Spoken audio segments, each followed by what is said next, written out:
Science and art are often considered to be opposites.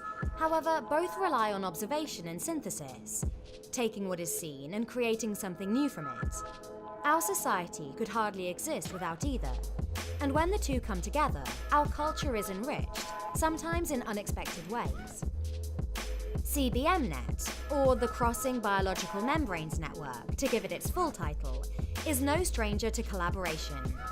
With a focus on industrial biotechnology, it brings together scientists in universities and industry to work on the production of sustainable fuels, chemicals, and therapeutics using cells, such as bacteria. So traditionally, we think that bacteria can be harmful to human beings. For example, the bacteria E. coli can cause food poisoning. However, bacteria can also be used for many good things. For example, making biofuels and bio-based chemicals which reduce damage to the environment.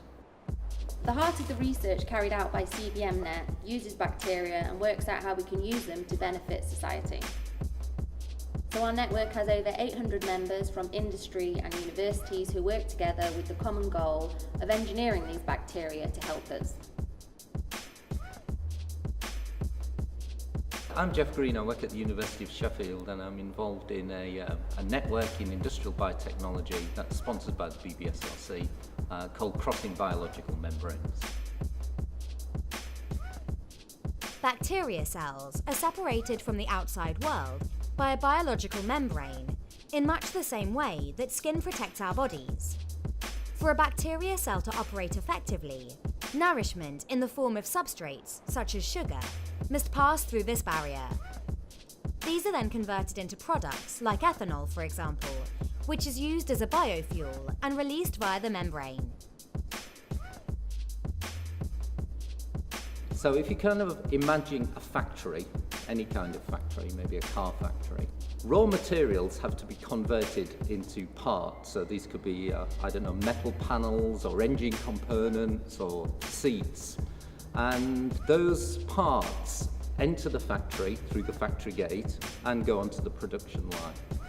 In the production line, the car is assembled and then the car leaves the factory, usually out of the opposite door, as the final product. You can kind of imagine these biotechnology cell factories in a very similar sort of way.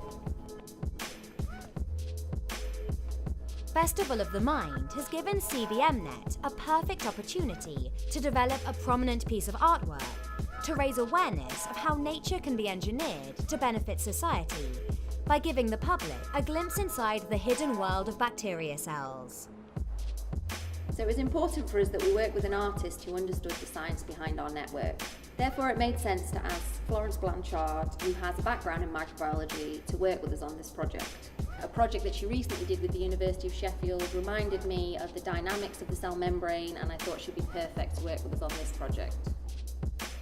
Entitled Biomembrane, the mural is the artist's interpretation of a biological membrane as seen under an electron microscope.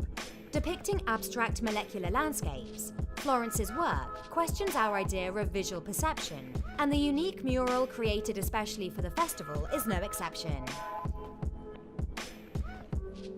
This vibrant and inspiring mural captures the essence of CBMNet's work, which is to improve the industrial biotechnology processes by optimizing the crossing of these biological membranes to enable enhanced substrate utilization and product yield.